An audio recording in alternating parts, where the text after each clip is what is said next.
नमस्कार मित्रों, आपका एक बार फिर से मेरे YouTube चैनल S2 एडवाइज़र पर स्वागत है।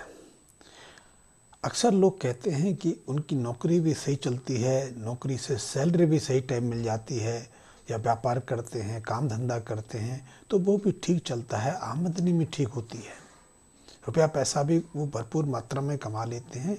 लेकिन महीने के अंत तक पहुँचते पहुँचते उनकी ज़रूरतें पूरी नहीं हो पाती। वो धन की हमेशा कभी अनुभव करते रहते हैं और कमी के कारण वो परिवार की पूरी ज़रूरतों को पूरा नहीं कर पाते। बहुत सारी चीज़ें खरीद नहीं पाते, या फिर बच्चों की फीस या जो दूसरे बिल होते हैं उनको समय पर चुका नहीं पाते।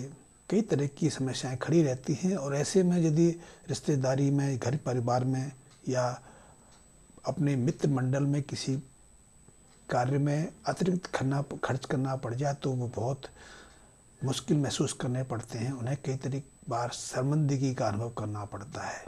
यानी कि सीधे सीधे है कि उनकी जो आर्थिक स्थिति है हमेशा तंग बनी रहती है, पूरी तरह से भरपूर मात्रा में धन आता नहीं, धन की कमी बनी रहती है।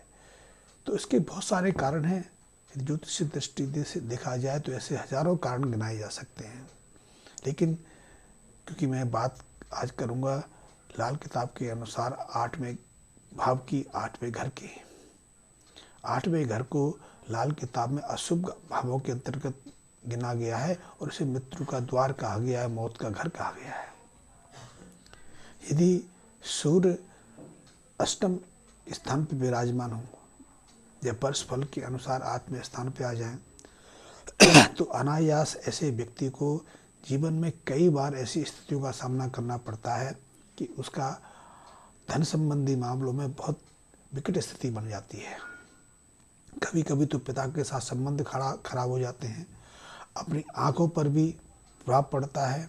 और ऐसा व्यक्ति यदि रिश्वत लेने लग जाए या ससुराल को अपना घर बना ले, ससुराल में उसका ज़्यादा आना जाना हो, या ससुराल से सास का, साले का उसके घर में ज़्यादा इन्वॉल्वमेंट हो जाए, तो निश्चित रूप से समझिए कि उसे फिर पूरी ज़िंदगी ही ऐसी आर्थिक परेशानी का सामना करना पड़ता है। उसके हाथ में अतिरिक्त धन कभी जमा होता ही नहीं है।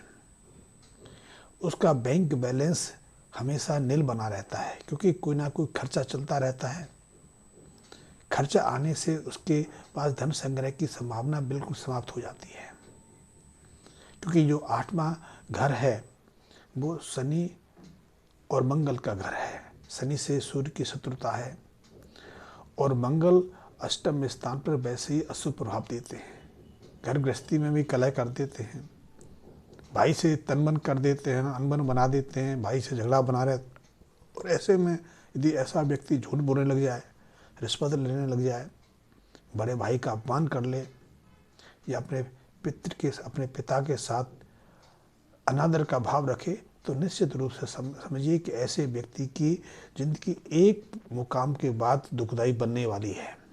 वो जितना भी दूसरे लोगों को संपन्न दिखाई दे, उसके पास मकान हो सकता है, कार हो सकती है, अच्छी नौकरी हो सकती है, लेकिन वो स्वयं जानता है कि वो कितना परेशान है। क्योंकि बच्चों की जो जिज्ञासाएं बढ़ती जाती हैं, पत्नी ज़्यादा उम्मीद रखती है, वो स्वयं भी और अच्छी जिंदगी जीना चाहता है। कि सूर्य के ये गुण हैं कि उच्च श्रेणी का सोचना, श्रेष्ठतम प्राप्त करना, महत्वाकांक्षा बढ़ा चढ़ा के देखना, अपने अंदर जिसको कहते हैं कि श्रेष्ठता की भूख हमेशा बनाए रखना। और ऐसे में व्यक्ति को बार बार धन की या अपमान की घूट पी के रहना पड़ता है, उसकी आंखों पर भी प्रभाव पड़ जाता है। 8वें स्थान का जो सूर्य है बहुत अशुभ है, और जब जब वो 8वें स्थान पर आए, या फिर तीसरे स्थान पर जो शत्रु ग्रह है या कोई भी ग्रह है वो 8वें स्थान पर वर्ष फल के अनुसार आए, तो उसकी जो स्थिति है, जातक की जो परेशानियां हैं अनायास और बढ़ जाती हैं, और इस कारण वो मानसिक तनाव से घिर जाता है। कई बार तो देखा गया है कि इस स्थिति में उसका स्वयं पर नियंत्रण नहीं रह पाता, वो एक्सीडेंट तक कर बैठता है, घर में कलह की स्थिति बन जाती है, पत्नी से तनाव बन जाता है, बच्चों के साथ भी वो क्रूरता से या दंडात्मक व्यवहार करने लगता है। तो ऐसे में यदि आपकी स्थिति आर्थिक रूप से बार बार कमज़ोर हो रही है, आपके स्वभाव में व्यवहार में बर्ताव आ रहा है, तो कुछ लाल किताब संबंधी उपाय करने बहुत आवश्यक हैं, क्योंकि लाल किताब में वर्ष फल के अनुसार ही उपायों का चुनाव होता है। और ऐसे में यदि आप अपनी जन्म कुंडली के आधार पर ऐसी स्थिति अनुभव कर रहे हैं कि यदि 8वें स्थान पर सूर्य विराजमान है या वर्ष फल के अनुसार आ गया है, या पर तीसरे स्थान का जो स्वामी है वो 8वें स्थान पर भ्रमण कर रहा है, 8वें स्थान पर है, तो निश्चित रूप से आपको इन उपायों से पर्याप्त लाभ होगा। और आपका जो मानसिक तनाव है, धन की कमी की जो अवस्था है, निश्चित रूप से उसमें मुक्ति मिल जाएगी। तो उसके लिए सबसे पहले तो आप एक काम करिए कि आपका यदि बड़े भाई के साथ कोई विवाद चल रहा है, आपकी बोलचाल बंद है, आपके अंदर बड़े भाई को लेकर कुछ कटुता है, तो आप पहले तो अपने बड़े भाई के साथ प्रेम व्यवहार करना शुरू कर दीजिए, उनके साथ संबंध सुधार लीजिए। दूसरा, यदि आपका पैतृक गांव कहीं है, पैतृक घर है, आप गांव से देश शहर में आके बसे हैं, क्योंकि भारत में अधिकांश लोग गांवों से 1-2 पीढ़ी पहले ही अपने पैतृक घर, परिवार, गांव को छोड़कर शहरों में आए हैं, और इस कारण से ऐसी स्थितियों का सामना करना पड़ता है, क्योंकि वो गांव लौटना नहीं चाहते, वो शहर की लग्जरी लाइफ से या आकर्षित लाइफ से इतना इन्वॉल्व हो जाते हैं कि उनको कभी अपने माँ बाप की, अपने घर परिवार की स्मृति नहीं आती। वो बड़े शहरों में तंग हाल में रह लेंगे, किराए पर रह लेंगे, या जुगाड़ शुगाड़ से कोई किस्तों पर फाइनेंस से मकान भी ले लेंगे, लेकिन उनके पास इतना वक्त नहीं रहता कि वो माँ बाप के साथ एक आध दिन व्यतीत कर सकें। ऐसे में यदि आप ऐसी स्थिति में फंसे हुए हैं, तो आपको अपने पैतृक गांव, पैतृक घर जाकर, यदि कुआं है तो उस कुएं में खोआ, आपने सुना होगा दूध को भून के खोआ तैयार होता है, लेकिन उसमें मीठा नहीं डालना, और खोए के 21 लड्डू बना के कुएं में डालने हैं। ये काम आप रविवार के दिन कर सकते हैं, बहुत उत्तम रहेगा। अन्यथा यदि आपके कुल देवताओं का स्थान है तो उसको दूध से धो के आएँ, अमावस्या के दिन जाएंगे और अमावस्या के दिन ये करेंगे तो अति उत्तम है। माँ बाप के साथ बना के रखें, उनका सम्मान करें, और बड़े भाई के साथ में तो अपने मंदिर संबंधों को निश्चित रूप से सुधार लें। इसके अलावा जब भी तीसरे स्थान का स्वामी आपके 8वें स्थान पर भ्रमण करे, वर्षफल के अनुसार आवे या नहीं भी आवे, तो आपको हर रविवार को 800 ग्राम गुड़ और 800 ग्राम गेहूँ लेकर निरंतर 43 दिन किसी मंदिर में दान करने हैं, चढ़ाने हैं।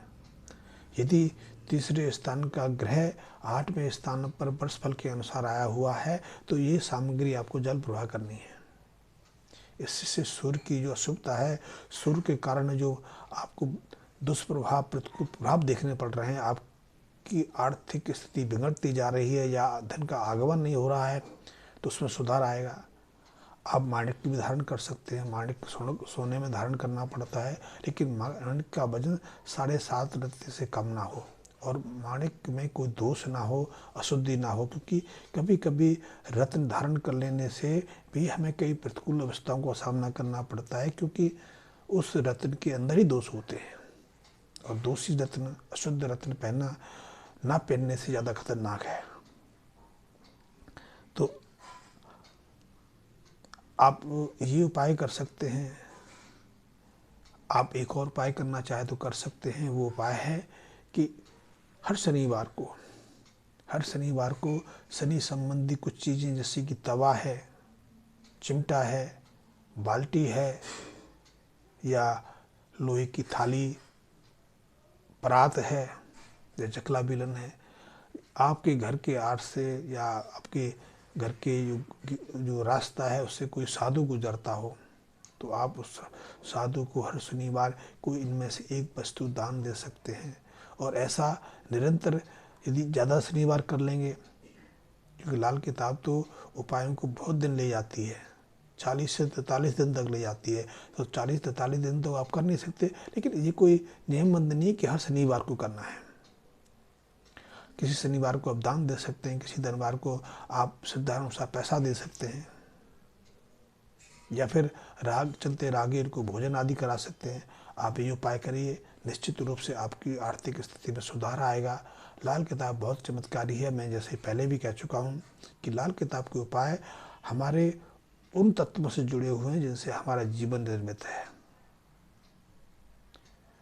और इस विषय पे मैं आगे बोलूँगा तो वीडियो बढ़ जाएगा। मैंने आपसे पहले भी कई बार कहा है, कई मेरे मित्र ऐसे हैं जो वीडियो तो नियमित रूप से देखते हैं, लेकिन उन्होंने अभी तक मेरे चैनल को सब्सक्राइब नहीं किया।